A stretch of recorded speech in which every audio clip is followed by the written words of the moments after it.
નમસ્કાર દર્શક મિત્રો, ધ લોક સત્તા શોમાં આપનું સ્વાગત છે। રાજધાની દિલ્હીમાં વિધાનસભા ચૂંટણી માટે તમામ રાજકીય પક્ષોએ ચૂંટણીની તૈયારીઓ કરી લીધી છે। તે જ સમયે ચૂંટણી પંચ મતદાન કેન્દ્રો પર ઈવીએમ એટલે કે ઇલેક્ટ્રોનિક વોટિંગ મશીનો પહોંચાડવાની તૈયારીઓમાં લાગી ગયું છે।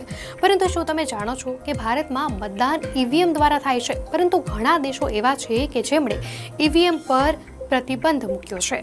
જી હા દર્શક મિત્રો, આજે અમે તમને જણાવીશું કે કયા દેશોએ ઈવીએમ પર પ્રતિબંધ મૂક્યો છે।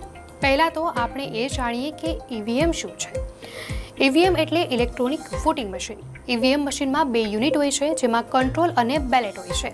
આમાં તમે બેલેટ યુનિટ પર વોટર બટન દબાવીને તમારો મત આપો છો અને મત બીજા યુનિટમાં સંગ્રહિત થાય છે।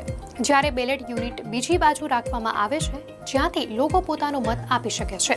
ભારતમાં લોકસભા અને વિધાનસભાની ચૂંટણીઓ ઈવીએમ એટલે કે ઇલેક્ટ્રોનિક વોટિંગ મશીન દ્વારા થાય છે। ઘણી વખત વિપક્ષી પાર્ટીઓ બેલેટ પેપરનો ઉપયોગ કરીને ચૂંટણી કરાવવાની માંગણી કરે છે, પરંતુ સરકાર માને છે કે દેશમાં ઈવીએમ દ્વારા પારદર્શક રીતે ચૂંટણીઓ યોજાય છે। ઘણા દેશોએ ઈવીએમ દ્વારા ચૂંટણી યોજવા પર પ્રતિબંધ ફરમાવી દીધો છે। તેમાં ભારતના પાડોશી દેશ બાંગ્લાદેશનું નામ પણ સામેલ છે। બાંગ્લાદેશે તાજેતરમાં તેની ચૂંટણીઓમાં ઈવીએમના ઉપયોગ પર પ્રતિબંધ મૂક્યો છે, તો એશિયન દેશ જાપાને પણ ઈવીએમની વિશ્વસનીયતા શંકાસ્પદ માનીને તેના પર પ્રતિબંધ મૂક્યો છે। આ દેશોમાં જર્મની, નેધરલેન્ડ અને આયર્લેન્ડ પણ ઈવીએમ પર પ્રતિબંધ મૂકેલો છે। ત્યારે 2018માં મ્યુનિસિપલ ચૂંટણીઓ પછી જાપાને ઇલેક્ટ્રોનિક વોટિંગ મશીનનો ઉપયોગ બંધ કરી દીધો છે। આ દેશોમાં ચૂંટણીઓ બેલેટ પેપરથી યોજવામાં આવે છે। બાંગ્લાદેશે 2023થી પરંપરાગત મતપેટીઓનો ઉપયોગ શરૂ કર્યો। 2009માં એક જર્મન કોર્ટે ચુકાદો આપ્યો હતો કે ઈવીએમ ગેરબંધારણીય હતા।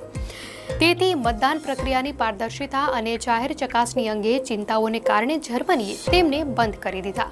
જર્મનીમાં એવું તારણ નીકળ્યું હતું કે ઈવીએમ જાહેર ચકાસણી માટેની બંધારણીય આવશ્યકતાઓને પૂર્ણ કરતા નથી।